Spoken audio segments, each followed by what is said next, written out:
புதுச்சேரியில் கடன் செயலி மூலம் கடன் பெற்ற இளைஞர் பணத்தை முழுதாக கட்டி முடித்த பின்னரும் மார்பிங் மிரட்டல் விடுத்து பணம் பறித்து வந்த கும்பலில் ஒருவர் சிக்கி இருக்கிறார்.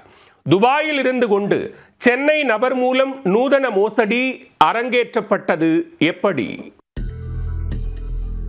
புதுச்சேரியை சேர்ந்த தனியார் நிறுவன ஊழியர் 30 வயதான இளையரசன் குறைந்த சம்பளம் காரணமாக திடீர் பணத்தேவை ஏற்பட்டதால் கடன் செயலி மூலம் பணம் பெறலாம் என திட்டமிட்டுள்ளார். அதற்காக தனது செல்போன் மூலம் இணையத்தில் ஆய்வு செய்து ஃபிங்கர் என்ற உடனடி கடன் செயலியை பதிவிறக்கம் செய்துள்ளார். அதன் மூலம் கடன் கோரிக்கையை விடுக்க சில தகவல்களை பெற்றுக்கொண்டு அவர்கள் உடனே கடனை கொடுத்துள்ளனர். அதன் பிறகு கடன் தொகையை வட்டியுடன் சேர்த்து குறித்த தேதிக்கு முன்னதாகவே கட்டியுள்ளார் இளையரசன். ஆனால் அதன் பிறகுதான் அவருக்கு தொல்லையே ஆரம்பித்துள்ளார். பணம் செலுத்திய பிறகும் அடையாளம் தெரியாத நபர் ஒருவர் வங்கதேச செல்போன் எண்ணிலிருந்து வாட்ஸ்அப் காலில் பேசியுள்ளார். பெற்ற கடனுக்கு மேலும் பணம் கட்ட வேண்டுமென்றும் அவ்வாறு கட்டத் தவறினால் விளைவு மோசமாக இருக்கும் என்றும் மிரட்டியிருக்கிறார். அந்த மிரட்டலை இளையரசன் பொருட்படுத்தாத நிலையில் அடையாளம் தெரியாத அந்த நபர் இளையரசனின் புகைப்படத்தை ஆபாசமாக மார்பிங் செய்து வாட்ஸ்அப் மூலம் அனுப்பி வைத்திருக்கிறார். அதை பார்த்து மிரண்டு போன இளையரசனிடம் இந்த மார்பிங் புகைப்படங்களை உறவினர்களுக்கு அனுப்பி வைப்போம் என்றும் அச்சுறுத்தியுள்ளார். அதிர்ச்சி அடைந்த இளையரசன் அவர்கள் சொன்ன வங்கி கணக்கிற்கு அடுத்தடுத்து பணத்தை அனுப்பியிருக்கிறார்.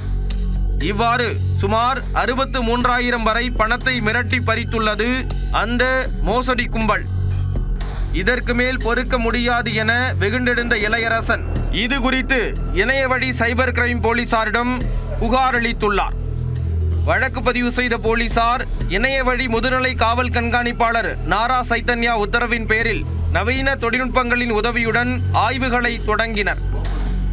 வங்கி கணக்கு எண், செல்போன் அழைப்புகள் ஆகியவற்றை ஆய்வு செய்த போலீசார் அசீமுதீன் என்பவரை அடையாளம் கண்டனர்.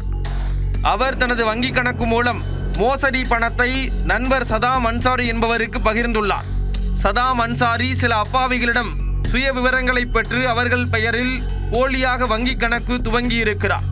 இந்த போலி வங்கி கணக்குகள் மூலம்தான் மோசடியாக பறிக்கப்பட்ட பணம் அனைத்தும் துபாய்க்கு அனுப்பப்பட்டிருப்பது தெரிய வந்துள்ளது. இதனையடுத்து சென்னையைச் சேர்ந்த சதாம் அன்சாரியை கைது செய்த போலீசார் விசாரணை செய்ததில் மேலும் சில அதிர்ச்சி தகவல்கள் தெரிய வந்தன. துபாயில் பதுங்கியிருக்கும் மோசடி கும்பலின் முக்கிய புள்ளியாக ஒரு பெண் உட்பட 3 பேர் செயல்படுவது தெரிய வந்துள்ளது. மோசடி பணத்தை ஏடிஎம் மூலம் சதாம் அன்சாரி எடுத்து துபாய் குற்றவாளிகளின் வங்கி கணக்கில் டெபாசிட் செய்திருப்பதும் தெரிய வந்துள்ளது. இதுவரை 95 லட்சம் ரூபாய் ஏடிஎம் மூலம் பணம் எடுத்துள்ளதாக தெரிகிறது.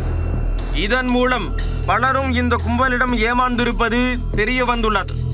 குற்றவாளிகள் தங்களது வங்கி கணக்கு மூலம் பண பரிவர்த்தனை செய்தால் உடனடியாக சைபர் கிரைம் போலீசார் கண்டுபிடித்து முடக்கி விடுவதால் அப்பாவிகளிடமிருந்து தகவல்களை பெற்று போலி வங்கி கணக்குகளை துவங்கி மோசடி செய்திருப்பது விசாரணையில் தெரிய வந்துள்ளது.